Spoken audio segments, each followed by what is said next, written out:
મિત્રો એના પછીનો હવે આપણે પ્રશ્ન લઈએ મહેન્દ્રસિંહ રાજપૂત. સર, રજિસ્ટર બાનાખાત કરાવી હવે 5 ગણા પૈસા કેન્સલ માટે માગે છે તો શું કરવું?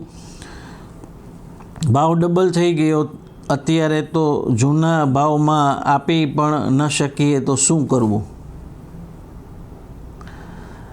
હવે મહેન્દ્રસિંહનો એવો પ્રશ્ન છે કે એમની એક કોઈ મિલકતનું રજિસ્ટર બાનાખાત થઈ ગયું છે અને હવે બાનાખાત રદ કરવા માટે થઈને સામેની પાર્ટી છે એ 5 ગણા પૈસા માગે છે.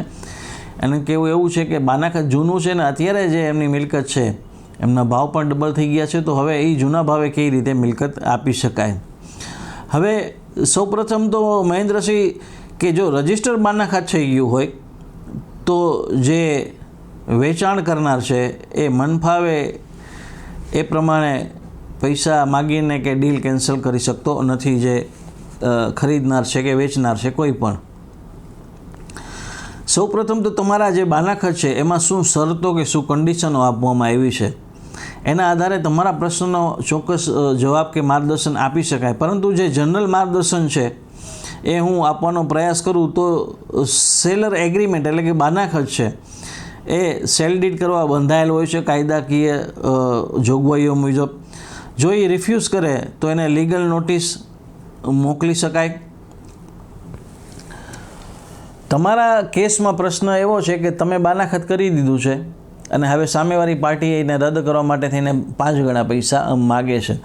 તમારા બાનાખાતમાં શું કન્ડિશન હતી? માની લેવું કે બાનાખાતમાં 90 દિવસમાં કે 60 દિવસમાં બીજી રકમ ચૂકવવાની કે એવી કોઈ કન્ડિશન હોય ને એ સમય વીતી ગયો હોય અને તેમ છતાં જો એ વ્યક્તિએ બાનાખાત મુજબ સોદો પૂર્ણ ન કર્યો હોય કે પૂરી રકમ કે હવે ચૂકવવાની તૈયારી ન બતાવી હોય તો આવા કેસમાં તમે એને પહેલાં લીગલ નોટિસ આપી અને ત્યારબાદ પણ જો એ બાનાખાત રદ ન કરે, બાનાખાત મુજબ અવેજ ન ચૂકવે અને રજિસ્ટર વેચાણ દસ્તાવેજ ના કરાવે તો તમે બાનાખાત રદ કરવા માટે થઈ રદ બાતલ છે એવું જાહેર કરવા મંડળીનું વિજ્ઞાપન અને મનાઈ હુકમ તમે માગતો દાવો કોર્ટમાં કરી શકો છો અને કોર્ટ ત્યારબાદ તમારા બંને પક્ષોને સાંભળશે અને જો તમારા બાનાખાતની કન્ડિશન મુજબ સામેવાળી પાર્ટીનું વર્તન નહીં હોય તો કોર્ટ છે આવું બાનાખાત છે રદ બાતલ જાહેર કરી શકે છે.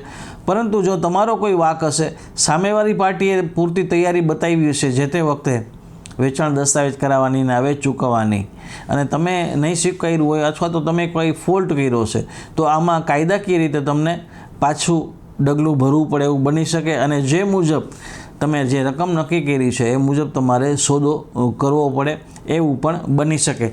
પરંતુ આ બધું તમારું જે બાનાખાત છે એનો અભ્યાસ કર્યા બાદ સાચું માર્ગદર્શન આપી શકાય. મેં તમને એક જનરલ માર્ગદર્શન આપવાનો પ્રયાસ કર્યો છે. તો મહેન્દ્રસિંહ, આ એક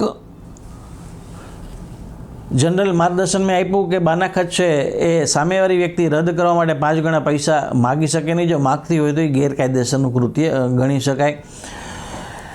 આ હતા આજે આપણા વ્યુઅર્સ દ્વારા જે પૂછવામાં આવેલા પ્રશ્નો, એના જવાબ આપવાનો આપણે પ્રયાસ કર્યો છે. હું આશા રાખું છું કે તમામ વ્યુઅર્સને આ જવાબોથી સંતોષ થયો હશે અને આવતા રવિવારે સવારે 10ના ટકોરે આપણે ફરી પાછા મળીશું સવાલ તમારા જવાબ કાયદાની વાતોના નવા એપિસોડ સાથે. મિત્રો, ત્યાં સુધી મને રજા આપશો. પોતાનું ખૂબ જ ધ્યાન રાખજો. Take care. જય હિન્દ. કાયદાની વાતો સાથે જોડાયેલા રહો અને કાયદાના જાણકાર બનો. ધન્યવાદ.